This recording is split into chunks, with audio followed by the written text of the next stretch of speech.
सवाल, क्योंकि फैक्टोरियल जो नोटेशन है वो कैलकुलेटर में मौजूद है, वो ऑपरेट है, तो डायरेक्ट आप वो सारे सवालात जिसमें स्टार्टिंग में लिखे हुए हैं वो आप कर सकते हैं। क्वेश्चन नंबर 2 पर आता हूँ, और क्वेश्चन नंबर 2 में क्या कह रहे हैं? क्वेश्चन नंबर 2 में कह रहे हैं right the following in factorial form. Right in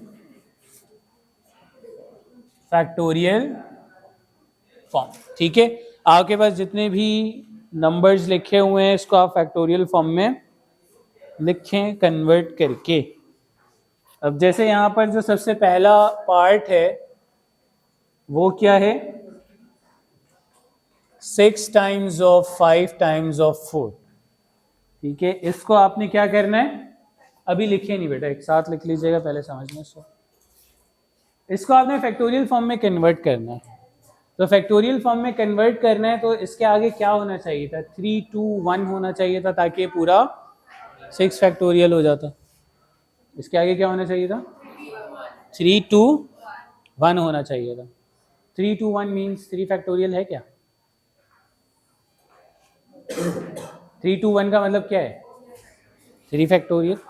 in short हम क्या लिखते हैं उसको? 3 फैक्टोरियल। ठीक है, तो अगर इसको फैक्टोरियल में कन्वर्ट करना है तो हमें 3 2 1 लिखना था, जिसको हम क्या लिख सकते हैं? 3 फैक्टोरियल। ठीक है, तो चले मैं ये भी लिख देता हूं कि 6 5 4 लिखा हुआ था, फैक्टोरियल में कन्वर्ट करने के लिए आपने 3 2 1 लिखा। बैलेंस करने के लिए क्या करेंगे? सॉरी, डिवाइडेड बाय भी आपने करना होगा। 3 2 1, और ये दरअसल है क्या? ये तो सिंपली 3 फैक्टोरियल है। तो आपने क्या किया, इसको अगर फैक्टोरियल में कन्वर्ट करना है तो आपने इसको 3 फैक्टोरियल से मल्टीप्लाई और डिवाइड कर दिया। सही है। अब ये पूरा क्या है? रिकरेंस प्रॉपर्टी अगर आप देखें तो ये मैंने क्या बताया था, 6 फैक्टोरियल को ऐसे भी तो लिख सकते थे। ये पूरा 1 तक भी जा रहा है और 3 तक भी जा सकता है। इधर देखा 3 फैक्टोरियल है, 4 5 6 है, तो आप इसको 6 फैक्टोरियल पे क्लोज कर सकते हैं लाकर। ठीक है, तो आप इस पूरे को क्या लिख लें? 6 फैक्टोरियल, क्योंकि 6 5 4 3 2 1 पूरा जा रहा है। ठीक है, डिवाइडेड बाय 3 फैक्टोरियल। क्लियर है कि किस तरह से हम इसको फैक्टोरियल में कन्वर्ट कर रहे हैं? एक और सवाल, एक और पार्ट देख लेते हैं इसका।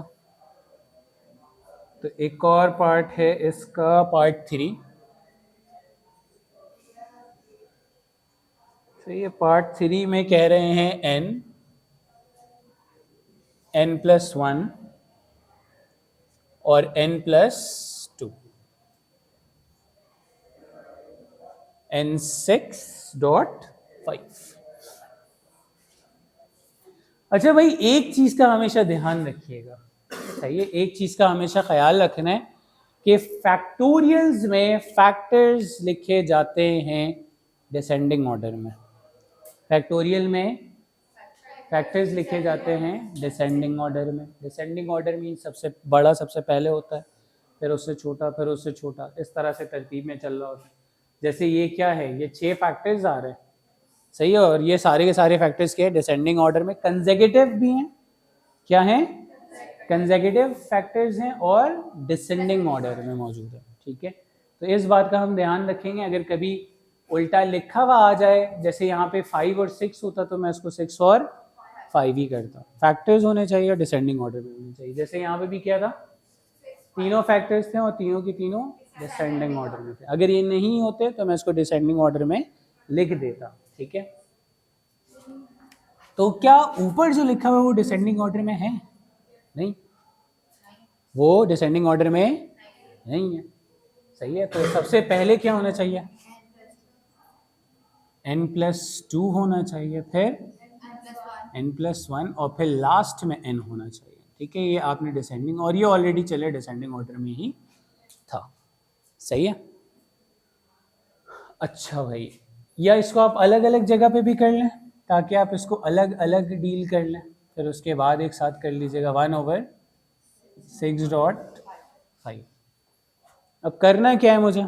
अब मुझे करना ये है, या एक ही साथ रखें भाई, यार एक साथ रख लें 6.5। ठीक है। अच्छा, अब करना क्या है, हमें इस नंबर को भी फैक्टोरियल में कन्वर्ट करना।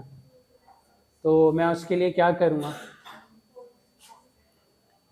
मैं आगे 4 फैक्टोरियल से डिवाइड कर रहा हूँ, बैलेंस करने के लिए 4 फैक्टोरियल से मल्टीप्लाई करना होगा। ठीक है, 4 फैक्टोरियल लिख लिया दोनों जगह पे। तो अब मैं इसको कैसे लिख सकता हूँ, 4 फैक्टोरियल डिवाइडेड बाय 6 फैक्टोरियल, और इधर n+2 n+1 और n। अभी मैंने सिर्फ नंबर्स को जो है वो फैक्टोरियल में कन्वर्ट किया है, लेकिन ये जो मेरे पास इनडेफिनेट वैल्यू है n, इसको भी मुझे फैक्टोरियल में कन्वर्ट करना है। तो हम क्या करते हैं, जो भी लिखा हुआ होता है उससे एक कम फैक्टोरियल से मल्टीप्लाई डिवाइड कर देते हैं, ऐसे ही है। तो n+2 है, n+1 है, n के बाद क्या आता है, सही है, डिसेंडिंग ऑर्डर में अगला n-1 होता है, फिर n-2 एंड सो ऑन। तो n-1 का फैक्टोरियल से मल्टीप्लाई और मल्टीप्लाई कर रहे हैं फैक्टोरियल में कन्वर्ट करने के लिए, डिवाइड कर रहे हैं बैलेंसिंग के लिए। ठीक है, तो यहाँ पर हम क्या लिख लेंगे, n-1 का फैक्टोरियल डिवाइडेड बाय n-1 का फैक्टोरियल। ठीक है, अब हमें पता है रिकरेंस प्रॉपर्टी के अकॉर्डिंग, अगर आप रिवर्स आते हुए देखें n-1, ये n+2 n+1 n और n-1 फैक्टोरियल है, तो ये रिवर्स n+2 फैक्टोरियल हो जाएगा अकॉर्डिंग टू रिकरेंस प्रॉपर्टी। ठीक है, 4 फैक्टोरियल 6 फैक्टोरियल n+2 का फैक्टोरियल डिवाइडेड बाय n-1 का फैक्टोरियल। तो आपकी जो पूरी एक्सप्रेशन थी ऊपर गिवन, वो फैक्टोरियल फॉर्म में कन्वर्ट हो गई। क्लियर है, इसमें कोई मसला कंफ्यूजन, कॉपी करना इसको। सिंगल फैक्टोरियल फॉर्म, ठीक है, सॉरी, अच्छा नहीं, सिंगल फ्रैक्शन। ठीक है, सिंगल फ्रैक्शन में इसको कन्वर्ट करना है। अभी ये फ्रैक्शंस कितने फ्रैक्शंस हैं, 2 फ्रैक्शंस हैं। ठीक है, 2 फ्रैक्शंस हैं, इनको ऐड करेंगे तो हमारे पास ये एक सिंगल फ्रैक्शन में कन्वर्ट हो जाएगा। अब हम कैसे इसको सिंगल फ्रैक्शन में कन्वर्ट करेंगे, उसके लिए भाई एक बड़ा सिंपल सा तरीका फॉलो करेंगे कि आपने जो है ना यहाँ से भी कॉमन लेना है और यहाँ से भी कॉमन लेना है। ठीक है, लेकिन कॉमन लेने के लिए कॉमन एलिमेंट होना चाहिए, कॉमन लेने के लिए कॉमन एलिमेंट होना चाहिए। अब कॉमन एलिमेंट बनाने के लिए यहाँ पर हम अप्लाई करेंगे रिकरेंस प्रॉपर्टी ऑफ फैक्टोरियल। ठीक है, अच्छा, रिकरेंस प्रॉपर्टी अप्लाई करेंगे किस पर, बड़े पर। 2 वैल्यूज होंगी, एक बड़ी वैल्यू होगी और एक छोटी वाली वैल्यू होगी। बड़ी वाली पर अगर रिकरेंस प्रॉपर्टी अप्लाई करें तो सेम फैक्टर तक पहुंच सकता है। लाइक इसको अगर मैं एक्सपैंड करता हूँ तो n+1, इसके बाद क्या आएगा, n फैक्टोरियल, तो सेम चीज मिल जाएगी। लेकिन इसको एक्सपैंड करूंगा तो ये नहीं मिलेगा, n के बाद n-1 आएगा, n-2 आएगा। ठीक है, तो जब आपको कॉमन लेना है फैक्टर, तो आपके पास जो 2 मौजूद है, आप उसमें से बड़ी वाली वैल्यू को, बड़े वाले फैक्टोरियल को एक्सपेंड करेंगे और उस पर रिकरेंस प्रॉपर्टी अप्लाई करेंगे ताकि वो कॉमन ले सकें। तो यहाँ पर ऊपर वाले में किस पे करेंगे, n+1 बड़ा या n+1, तो क्या लिखेंगे, n+1 into n factorial. r+1 और r+1 में कौन बड़ा है, तो इसको एक्सपेंड करेंगे, इसको रहने दें, छोटे वाले को ऐसे ही छोड़ देंगे। इसको, ये छोटी वाली वैल्यू थी, इसको ऐसे ही रहने दिए। r+1 को r+1 एक कम करें, r फैक्टोरियल। न्यूमरेटर से क्या कॉमन आ रहा है, n फैक्टोरियल। डिनोमिनेटर से क्या कॉमन आ रहा है, r फैक्टोरियल। ऊपर क्या बचा, n+1 डिवाइडेड बाय 1, कुछ भी नहीं है, प्लस 1 डिवाइडेड बाय r+1। ठीक है,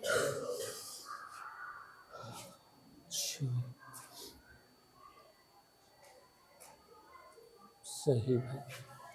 अब यहाँ पे हम क्या कर सकते हैं भाई, एलसीएम ले लेते हैं इसको, n फैक्टोरियल r फैक्टोरियल। अब अगर एलसीएम ले ले तो यहाँ पर क्या आ जाएगा, n+1 इंटू r+1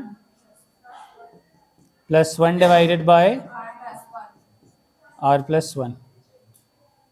ठीक है,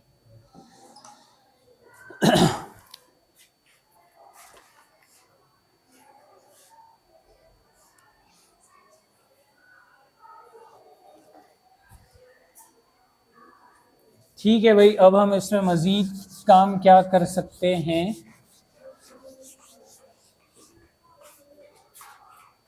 अब हम इसको अगर ऐड कर रहे हैं तो अब इसको मैं न्यूमरेटर को अगर मैं मल्टीप्लाई कर दूं, तो न्यूमरेटर को अगर हम मल्टीप्लाई कर दें तो क्या हो जाएगा, n factorial n plus 1 r plus 1 plus n factorial दोनों से मल्टीप्लाई हो जाएगा, मल्टीप्लाई होने के बाद, और ये भी मल्टीप्लाई होने के बाद दोनों से मल्टीप्लाई हो जाएगा, ये भी जो है वो लिख सकते हैं मल्टीप्लाई करके। तो ये मेरे पास क्या हो जाएगा, r फैक्टोरियल r प्लस 1। अब इनमें से मैं किसको फैक्टोरियल में रिकरेंस प्रॉपर्टी अप्लाई हो सकती है, r फैक्टोरियल और r प्लस 1 में हो सकती है रिकरेंस प्रॉपर्टी, लेकिन उसमें हम करते क्या है, फैक्टर्स में डिसेंडिंग ऑर्डर में लिखते हैं, पहले बड़े फैक्टर को फिर छोटे फैक्टर को। यहाँ पे भी n फैक्टोरियल और n प्लस 1 है, इसका मतलब ये भी फैक्टोरियल में क्लोज हो सकता है। ठीक है, तो हम क्या करेंगे, n प्लस 1 बड़ा है ना, तो इसको ऐसे लिख देता हूँ, n plus 1 into n factorial और r plus 1 then plus n factorial और नीचे r plus 1 into r factorial. तो अब यहाँ पे क्या होगा, n plus 1 into n factorial factorial r plus 1 plus n factorial divided by r plus 1 का फैक्टोरियल। ठीक है, क्लियर है, इसमें कोई कंफ्यूजन, कॉपी करना इसको जल्दी से।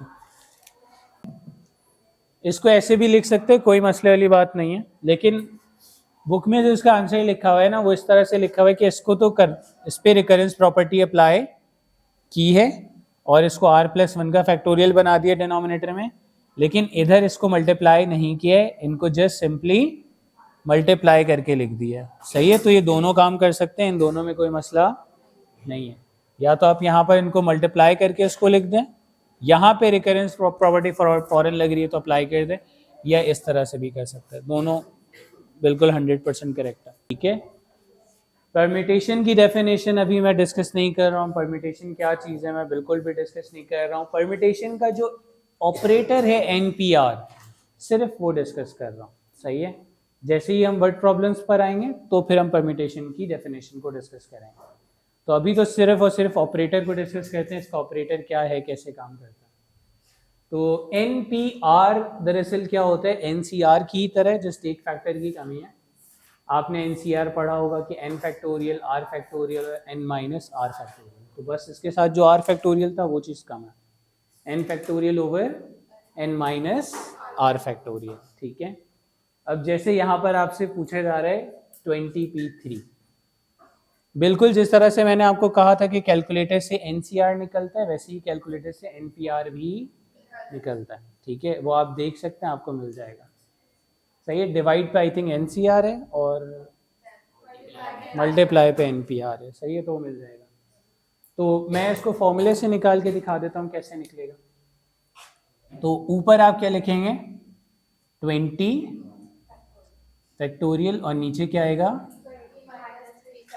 20 माइनस 3 फैक्टोरियल। ठीक है, सो ऊपर आ गया 20 फैक्टोरियल, नीचे आ गया 17 फैक्टोरियल। अभी वैसे डायरेक्ट कैलकुलेटर में 20 फैक्टोरियल डिवाइड बाय 17 फैक्टोरियल भी लिख सकते हैं, उससे पहले भी डायरेक्ट कैलकुलेटर से कर सकते थे, लेकिन अगर मैं इसको रिकरेंस प्रॉपर्टी से करना चाहूँ तो मैं कहाँ तक जाऊँगा, 17 तक जाऊँगा। ठीक है, तो मैं लिखूँगा 20, 19, 20, 19, 18, 17 factorial divided bye 17 factorial. Cancel हो गया, आपके पास क्या बचा, 20, 19 एंड 18। ठीक है, इसको मल्टीप्लाई कर दें, बता दें क्या आ रहा है, 6840। सही है, एक और काम की बात सुन लें, यहाँ पर देखिए 20p3 है, तो अब ये बात समझ लें कि होता क्या है, हमेशा 20p3 का मतलब ये स्टार्ट फैक्टर होगा 20 से। फैक्टर्स स्टार्ट क्या होंगे 20 से और डिसेंडिंग ऑर्डर में होंगे, तो 20 के बाद क्या आएगा 19, फिर 18, 20 से स्टार्ट हुआ 20, 19, 18।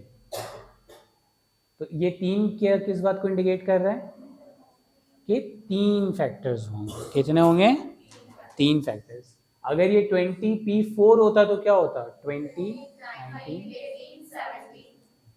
आ गई बात समझ।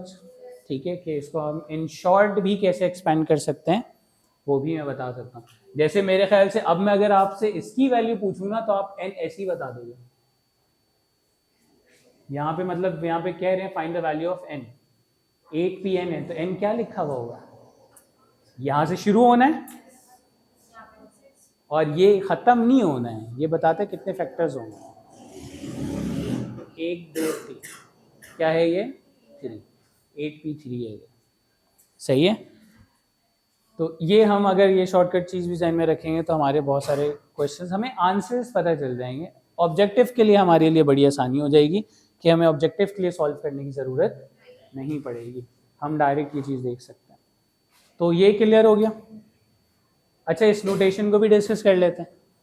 ये नोटेशन क्या रिप्रेजेंट कर रही होती है, तो ये भी इसी तरह की, बट इसमें थोड़ा सा डिफरेंस ये है कि जब आप ये वाला ब्रैकेट हटाते हैं इसमें देखिए कोई डिवीजन का साइन नहीं लिखा हुआ है, आपने लिखा 9 फैक्टोरियल और नीचे यही सारे फैक्टोरियल्स लिख देते हैं, 2 factorial into 3 factorial into 4 factorial. ठीक है, इसका जो भी आंसर आएगा वो निकाल लेंगे। ठीक है, 9 फैक्टोरियल लिखेंगे नीचे, 2 फैक्टोरियल, 3 फैक्टोरियल, 4 फैक्टोरियल। ठीक है, 9 फैक्टोरियल की जो भी वैल्यू है ये तो थोड़ी सी बड़ी वैल्यू होगी जो मुझे अभी पता नहीं है। 2 का फैक्टोरियल 2 होता है, 3 का फैक्टोरियल 6 होता है और 4 का फैक्टोरियल 24 होता है। अगर आप चाहें तो निकाल के बता दें क्या आ रहा है। 1 to 60, बस 60। देखिए भाई यही आ रहा है, चलिए क्लियर, इसमें तो कोई मसला नहीं है। आगे चलते क्वेश्चन नंबर 2, और इसमें क्या कह रहे हैं फाइंड द वैल्यू ऑफ, इसमें जो n है उसकी वैल्यू आपने बतानी है। तो मैं सबसे पहले तो उसको एक्सपेंड करता हूं। मैंने लिख लिया क्या n फैक्टोरियल, फिर नीचे n माइनस 3 फैक्टोरियल और यहाँ पे क्या आ गया 60। ठीक है, अच्छा अब मैं यहाँ पे क्या करता हूँ, इस फैक्टोरियल को अगर मुझे सिंप्लीफाई करना है, ऊपर n फैक्टोरियल है नीचे n माइनस 3 फैक्टोरियल, इसको अगर सिंप्लीफाई करना है इस फ्रैक्शन को, तो मैं रिकरेंस प्रॉपर्टी न्यूमरेटर पे अप्लाई करूं या डिनोमिनेटर पे? न्यूमरेटर पे अप्लाई करेंगे क्योंकि वो बड़ी वैल्यू है, और रिकरेंस प्रॉपर्टी अप्लाई करेंगे उसको कहाँ पे क्लोज करेंगे, n माइनस 3 पर इसको क्लोज कर देंगे। 60 ये कैंसिल हो गया और आपको क्या मिला n minus 1 n minus 2 equals to 60। अब अगेन सुन ले, NP3 था ना, कहाँ से शुरू होना था, n से शुरू होना था, और कितने फैक्टर्स आने थे डिसेंडिंग ऑर्डर में, 3 आने थे, n minus 1 n minus 3 factors. ठीक है, अगर आप चाहते हैं ये शॉर्टकट पता है तो आप डायरेक्ट भी इस तरह से लिख सकते थे। क्लियर है। अच्छा अब इस इक्वेशन को सॉल्व करने के दो तरीके कार हो सकते हैं। एक तरीका तो ये हो सकता है आप इसको पूरा मल्टीप्लाई कर दें, क्या बन जाएगी क्यूबिक इक्वेशन, जिसको सॉल्व करना बड़ा मुश्किल होता है, सिंथेटिक डिवीजन और ये वो फना ढमकाना। ठीक है, क्वाड्रेटिक इक्वेशन होती है तो फिर भी आसानी से सॉल्व हो जाती है, क्यूबिक में ज़्यादा काम है, सही है, उसको ज़्यादा मुश्किल से सॉल्व करते हैं। तो मैं आपको ये रिकमेंड करूंगा कि इस तरह की सिचुएशन में क्यूबिक इक्वेशन की तरफ जाए ही ना। यहाँ पर 3 फैक्टर्स बने हुए हैं और वो फैक्टर्स क्या हैं डिसेंडिंग ऑर्डर में, 3 कंसेक्यूटिव फैक्टर्स हैं, क्या है कंसेक्यूटिव फैक्टर्स हैं in descending order, 3 consecutive factors in descending order. तो ये जो 60 लिखा हुआ है ना, इसके भी 3 फैक्टर्स बना लें, सही, जो कंसेक्यूटिव हों और डिसेंडिंग ऑर्डर में। तो वो कैसे बना सकते हैं, तो जरा 60 के फैक्टर्स बनाना हम देख लेते हैं कि 60 के अगर प्राइम फैक्टर्स में निकालूं तो 2 30s are 2 15s are 3, 5s are 5, 1s are, तो क्या आ रहा है 2, 2, 3, 5। तो इसमें सबसे बड़ा वाला कौन सा दिख गया आपको? 5। 4 नहीं होने चाहिए, 3 फैक्टर्स होने चाहिए। तो सबसे पहले तो आप क्या लिख लेंगे? 5, ठीक है। 5 के बाद आना चाहिए 4, लेकिन इधर 4 तो है नहीं, ये 5 लिखा था, क्या हो गया? 2 2s are 4 आ गया। फिर 4 के बाद क्या होना चाहिए? 3, तो 3 भी है यहाँ पर। तो ये सारे के सारे फैक्टर्स इस्तेमाल हो गए। तो आपने सिंपली क्या किया, इसको अरेंज कर दी। यहाँ पे भी 3 factors, consecutive factors in descending order है, यहाँ पे भी वही है। तो अब आप क्या करेंगे? n को किससे कंपेयर करें? 5 से, n-1 को 4 से, और n-2 को 3 से। तो यहाँ से n की वैल्यू 5, यहाँ से n की वैल्यू 5, और यहाँ से भी n की वैल्यू 5। क्लियर है? इसमें तो कोई मसला नहीं है। अगला पार्ट देखते हैं, पार्ट 3, 8p(n). वैसे तो आपको पता है n की वैल्यू क्या होगी, पता है ना? क्या होगी? 3, लेकिन हम उसको इवैल्यूएट करेंगे प्रॉपर तरीके से फॉर्मूला इस्तेमाल करके। तो मैं इसको ये कर लेता हूँ कि भाई आपके पास है 8 factorial divided bye 8 minus n का फैक्टोरियल, ठीक है। अब मैं यहाँ पे क्या करता हूँ कि ये मेरे लिए बड़ा एक्सपेंड करना मुश्किल होगा, सही है। 8 है और 8 माइनस n है, तो यहाँ पर ये कैसे, इसको एक्सपेंड करना होगा ना। लेकिन ये एक्सपेंड होगा कहाँ तक? n तो मुझे पता ही नहीं है कि किस तरह से एक्सपेंड करना है। तो इस केस में आपने करना ये होगा कि ये वाली जो फॉर्म है, इसको किस फॉर्म में कन्वर्ट कर दें? फैक्टोरियल, ताकि कंपैरिजन आप कर सकें। तो फैक्टोरियल फॉर्म में इसको कैसे कन्वर्ट करें? किससे मल्टीप्लाई डिवाइड करें? 8 7 6 किससे मल्टीप्लाई डिवाइड करें? 5 फैक्टोरियल से मल्टीप्लाई और डिवाइड कर दिया, सही है। तो 8 factorial divided bye 8 minus n factorial, और इधर क्या आ जाएगा? 8 फैक्टोरियल 5 फैक्टोरियल, ठीक है। तो आप 8 से 8 क्या हो गया? कैंसिल। यहाँ पर आप लिख सकते हैं कि 8 माइनस 1 का फैक्टोरियल इक्वल्स टू 5 फैक्टोरियल। तो फैक्टोरियल से फैक्टोरियल भी कैंसिल करते हैं। 8 माइनस n इक्वल्स टू 5, 5 को इधर शिफ्ट करते हैं। 8 minus 5 equals to n equals to 3, और क्या 3 ही आना था? बिल्कुल ऐसे ही, ठीक है। कॉपी कर लें इसको। Factorial divided bye n minus 4 factorial divided bye n minus 1 का फैक्टोरियल डिवाइडेड बाय 3 का फैक्टोरियल, ठीक है, equals to 9 divided by 1, n factorial n minus 4 factorial. इस डिवाइड को जब मल्टीप्लाई में चेंज करेंगे तो जो अगला फ्रैक्शन होता है वो रेसिप्रोकल हो जाता है। तो ये n माइनस 4 क्या हो जाएगा? n minus 4 factorial n minus 1 factorial equals to 9। तो यहाँ पर n minus 4 factorial n minus 4 factorial cancel, n factorial equals to 9। क्या करेंगे अब? इन दोनों में से किस पे रिकरेंस प्रॉपर्टी अप्लाई करें? n पर। तो क्या हो जाएगा ये n माइनस 1 का फैक्टोरियल n माइनस 1 का फैक्टोरियल, और n इक्वल्स टू क्या आ जाएगा? 9, ठीक है। क्लियर है? कॉपी कर लें इसको।